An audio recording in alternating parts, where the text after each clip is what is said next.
Cookies ರವರ ವತಿಯಿಂದ ವರಮಹಾಲಕ್ಷ್ಮಿ ಹಬ್ಬದ ಹಾರ್ದಿಕ ಶುಭಾಶಯಗಳು. ಮುಂದಿನ ಸುದ್ದಿಯತ್ತ ಗಮನ ಹರಿಸುವುದಾದ್ರೆ, ಸಂಸದ ಸುಧಾಕರ್ ಹೆಸರು ಬರೆದಿಟ್ಟು ಡ್ರೈವರ್ ಆತ್ಮಹತ್ಯೆ ಪ್ರಕರಣಕ್ಕೆ ಸಂಬಂಧಪಟ್ಟಂತೆ ಸಂಸದ ಸುಧಾಕರ್ ವಿರುದ್ಧ ಎಫ್ಐಆರ್ ಬಳಿಕ ಪೊಲೀಸರು ಏನ್ ಕ್ರಮ ತೆಗೆದುಕೊಳ್ತಾರೆ? ಡ್ರೈವರ್ ಸುಧಾಕರ್ ಅವರ ಹೆಸರನ್ನ ಬರೆದಿಟ್ಟು ಆತ್ಮಹತ್ಯೆಗೆ ಶರಣಾಗಿದ್ದಾರೆ. ಸಂಸದ ಸುಧಾಕರ್ ವಿರುದ್ಧ ಎಫ್ಐಆರ್ ಬಳಿಕ ಪೊಲೀಸರ ಕ್ರಮ ಏನು? ಹಾಗಾದ್ರೆ ಬಿಎನ್ಎಸ್ ಕಾಯ್ದೆ ಅಡಿಯಲ್ಲಿ ಪ್ರಕರಣ ದಾಖಲಿಸಿದ್ದಾರೆ ಪೊಲೀಸ್ನವರು. ಬಿಎನ್ಎಸ್ 108, 352, 351 ಸೆಕ್ಷನ್ ಅಡಿಯಲ್ಲಿ ಕೇಸ್ ದಾಖಲಾಗಿದ್ದಾವೆ. ಪ್ರಚೋದನೆ, ಅವಮಾನ, ಬೆದರಿಕೆ ಅಂಶಗಳ ಅಡಿಯಲ್ಲಿ ಕೇಸ್ ದಾಖಲಾಗಿದ್ದಾವೆ. ಡ್ರೈವರ್ ಬಾಬು ಪತ್ನಿ ಶಿಲ್ಪಾ ಕೊಟ್ಟ ದೂರಿನ ಮೇಲೆ ಪ್ರಕರಣ ದಾಖಲಾಗಿದೆ. ಡೆತ್ ನೋಟ್ ಮತ್ತು ಆತ್ಮಹತ್ಯೆ ಮಾಡಿಕೊಂಡ ಸ್ಥಳ ಸತ್ಯಕ್ಕೆ ಹತ್ತಿರವಾಗಿರುವಂತಹ ಪ್ರಕರಣ. ಆಫೀಸಿನ ಆವರಣದಲ್ಲಿಯೇ ನೇಣಿಗೆ ಶರಣಾಗಿದ್ದ ಬಾಬು.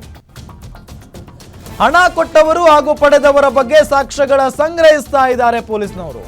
ಮಾಜಿ ಸಚಿವ ಹಾಲಿ ಸಂಸದ ಸುಧಾಕರ್ ಮೇಲೆ ಪೊಲೀಸರು ಏನು ಕ್ರಮ ತೆಗೆದುಕೊಳ್ತಾರೆ? ವಿಚಾರಣೆ ನಡೆಸೋಕೆ ನೋಟಿಸ್ ಕೊಡ್ತಾರಾ ಸುಧಾಕರ್ ಅವರಿಗೆ?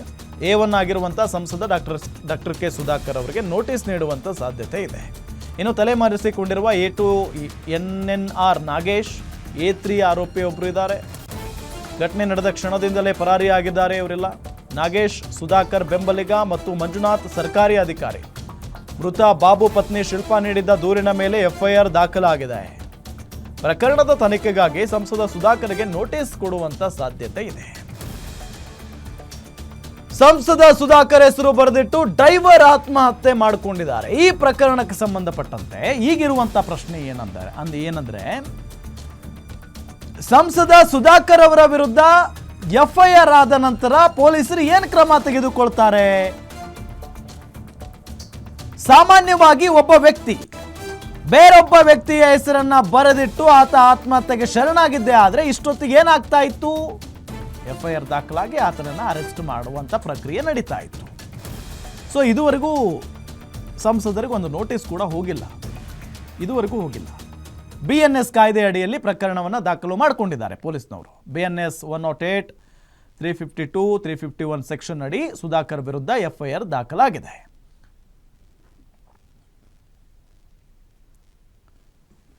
ಇದೇ ವಿಚಾರಕ್ಕೆ ಸಂಬಂಧಪಟ್ಟಂತೆ ಡೀಟೇಲ್ಸ್ ಕೊಡ್ತಾರೆ ನಮ್ಮ ಸೀನಿಯರ್ ಎಡಿಟರ್ ಅರವಿಂದ್ ಸಾಗರ್ ಸಂಪರ್ಕದಲ್ಲಿದ್ದಾರೆ. ಸರ್, ಇದೇ ಕೆಲಸನ ಅದೇ ವ್ಯಕ್ತಿ ಬೇರೊಬ್ಬ ವ್ಯಕ್ತಿಯ ಮೇಲೆ ಆರೋಪವನ್ನ ಮಾಡಿ ಈ ವ್ಯಕ್ತಿ ನನ್ನ ಸಾವಿಗೆ ಕಾರಣ ಅಂತ ಹೇಳಿ ಆತ ಬರೆದಿಟ್ಟು ಸಾವನ್ನಪ್ಪಿದ್ರೆ ಅಥವಾ ಆತ್ಮಹತ್ಯೆ ಮಾಡಿಕೊಂಡಿದ್ರೆ ಇಷ್ಟು ಮೀನಾಮೇಷ ಎನಿಸ್ತಾ ಇದ್ರ ಅಂತ ಕ್ರಮ ತೆಗೆದುಕೊಳ್ಳೋದಕ್ಕೆ ಏನಾಗ್ತಾ ಇದೆ ಈ ಪ್ರಕರಣದಲ್ಲಿ?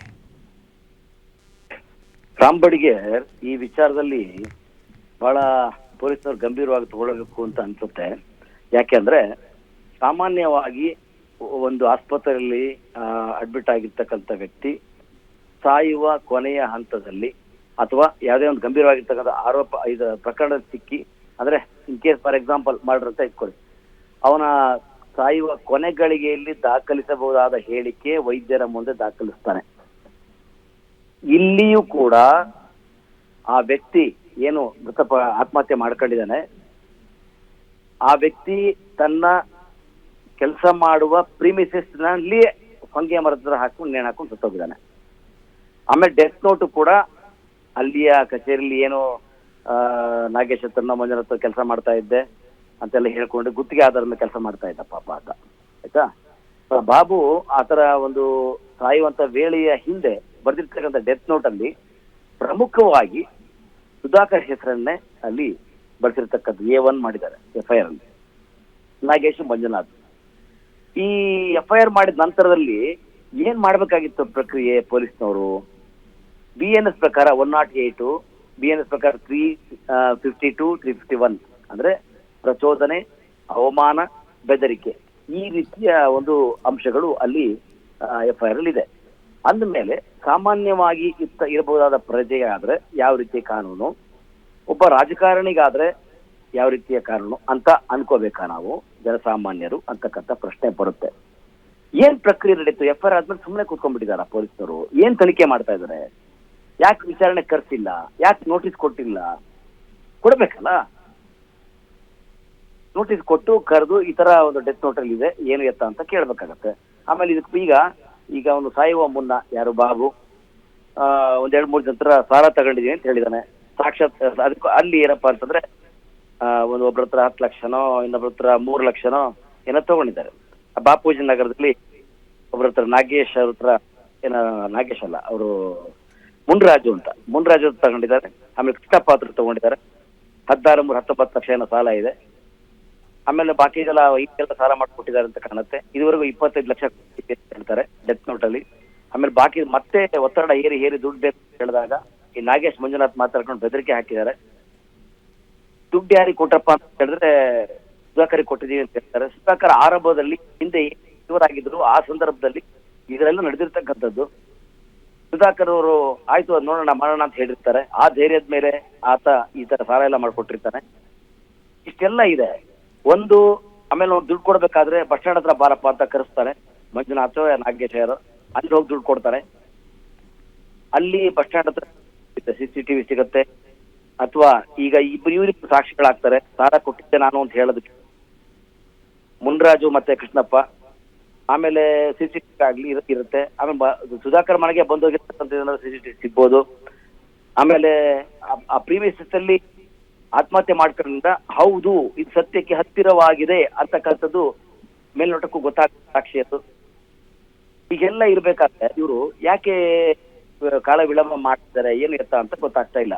ಯಾವುದೇ ಒಬ್ಬ ರಾಜಕಾರಣಿ ಬಹಳ ರೀತಿಯಲ್ಲಿ ಅಧಿಕಾರಿಗಳ ಮೇಲೆ, ಪೊಲೀಸರ ಮೇಲೆ ಅಥವಾ ವ್ಯವಸ್ಥೆಯ ಮೇಲೆ ಪ್ರಭಾವ ಬೀರ್ತಾರೆ, ರಾಜಕಾರಣದ ಪ್ರಭಾವ ಬೀರ್ತಾರೆ ಅಥವಾ ಇನ್ಯಾವುದೋ ಆಮಿಷವನ್ನು ಕೊಟ್ಟಿದ್ರೆ ಈಗ ತಡ ಆಗತ್ತೆ ಅಂತಕ್ಕಂಥದ್ದು ನಾವೆಲ್ಲ ನೋಡ್ತಾ ಇರ್ತೀವಿ ಅಲ್ಲಲ್ಲೇ. ಆದ್ರೆ ಇಲ್ಲಿ ಯಾಕೆ ಆಗ್ತಿದೆ? ಆಮೇಲೆ ಇನ್ನೊಂದೇನಪ್ಪಾ ಅಂದ್ರೆ ಪ್ರತಿಯೊಬ್ಬ ಯಾವುದೇ ರಾಜಕಾರಣಿಯ ಹೆಸರು, ಸಂಸದನ ಹೆಸರು, ಶಾಸಕರ ಹೆಸರು, ಮತ್ತೊಬ್ಬರ ಹೆಸರು ಬರೆದಿಟ್ಟು ಡೆತ್ ನೋಟ್ ಅಲ್ಲಿ ಬರೆದಿಟ್ಟು ಸತ್ತೋದಾಗ ಏನ್ ಪ್ರಕ್ರಿಯೆ ನಡೆದಿದೆ ಪೊಲೀಸ್ ಇಲಾಖೆಯಲ್ಲಿ? ಪೊಲೀಸ್ ಇಲಾಖೆ ಏನ್ ಮಾಡುತ್ತೆ? ಇವರು ಕೂಡ ರಾಜಕೀಯವಾಗಿ ಏನಾದ್ರು ಅದಕ್ಕೆ ಇಟ್ಮಾಳಾಗ್ಬಿಡ್ತಾರ? ಯಾಕೆ ನ್ಯಾಯ ಕೊಡ್ಸಕ್ಕಾಗತ್ತಾ? ಒಬ್ಬ ದಲಿತ ಕುಟುಂಬದ ವ್ಯಕ್ತಿ ಇವನು ಈ ತರ ಆತ್ಮಹತ್ಯೆ ಮಾಡ್ಕೊಂಡಿದ್ದಾನೆ, ಈ ಡೀಟೇಲ್ ಡೆತ್ ನೋಟ್ ಬರ್ದಿರ್ತಾನೆ ಅಂತಂದ್ರೆ ಯಾಕೆ ನಿರ್ಲಕ್ಷ್ಯ? ಏನಾಗ್ತಾ ಇದೆ ಹಾಗಾದ್ರೆ ಪೊಲೀಸ್ ಇಲಾಖೆಯಲ್ಲಿ? ಯಾಕೆ ಇಂಥ ಪ್ರಕರಣದಲ್ಲಿ ಅಧಿಕಾರಿ ಬಾಯಿ ಬಿಡೋದಿಲ್ಲ ಒಂದೊಂದ್ಸರಿ? ಅವ್ರಿಗೂ ಏನಾದ್ರು ಬಾಯಿ ಬೀಗ ಹಾಕೋ ಬಂದ್ಬಿಡುತ್ತಾ? ಎಲ್ಲ ಹಲವಾರು ಪ್ರಶ್ನೆಗಳು ಬರುತ್ತೆ ರಾಮಬಡಿಗೆ. ಆದ್ರೆ ಇಲ್ಲಿ ನೋಟಿಸ್ ಕೊಡ್ಬೇಕಾಗಿತ್ತು, ವಿಚಾರಣೆ ಕರಿಬೇಕಾಗಿತ್ತು, ಏನು ಅಂತ ವಿಚಾರಣೆ ಮಾಡ್ಬೇಕಾಗಿತ್ತು. ಈಗ ಅವ್ರು 3 ಜನ ಇದಾರೋ ಇಲ್ವೋ ಗೊತ್ತಿಲ್ಲ. ಇಲ್ಲಿ ನಾನು ನೋಡೇ ಇಲ್ಲ, ನಾಯಕರಿಗೆ ನೋಡೇ ಇಲ್ಲ, ಮಂಜುನಾಥ್ ಅವ್ರಿಗೆ ಗೊತ್ತೇ ಇಲ್ಲ ಅಂತಕ್ಕಂಥ ಮಾತ್ರ ಹೇಳ್ತಿದ್ದಾರೆ ಸುಧಾಕರ್ ಅಂತ ಹೇಳಲಾಗ್ತಿದೆ. ಹಾಗಾದ್ರೆ ಇನ್ಯಾರಿಗೆ ನೋಡಿದ್ದಾರೆ? ದುಡ್ಡು ತಂದು ಕೊಟ್ಟಿಲ್ಲ, ಗೊತ್ತಿಲ್ಲ ಅಂತ ಹೇಳಿದ್ರೆ ಇನ್ಯಾರು ಕೊಟ್ರು? ಹಿಂಗೆಲ್ಲ ಬರುತ್ತೆ ಪ್ರಶ್ನೆಗಳು ರಾಮಬಡಿಗೆ. ಆದ್ರೆ ಪೊಲೀಸ್ ಇಲಾಖೆಯ ವ್ಯವಸ್ಥೆಯಲ್ಲಿ ಯಾವುದೇ ಆಡಳಿತ ಈಗ ಸರ್ಕಾರ ಬಂದ್ರು ಕೂಡ ಯಾರಿಗೆ ನ್ಯಾಯ ಕೊಡಿಸ್ಬೇಕು, ಯಾರಿಗೆ ನ್ಯಾಯ ಕೊಡಿಸಬಾರ್ದು ಅನ್ನೋದು ಪೊಲೀಸ್ ಇಲಾಖೆ ನಿರ್ಧಾರ ಮಾಡಲ್ವೋ ಏನೋ ಅಂತ ನಮಗನ್ಸುತ್ತೆ ರಾಮಬಡಿಗೆ. Yes thank you Arvind sir ತಮ್ಮೆಲ್ಲ ಮಾಹಿತಿಗಾಗಿ.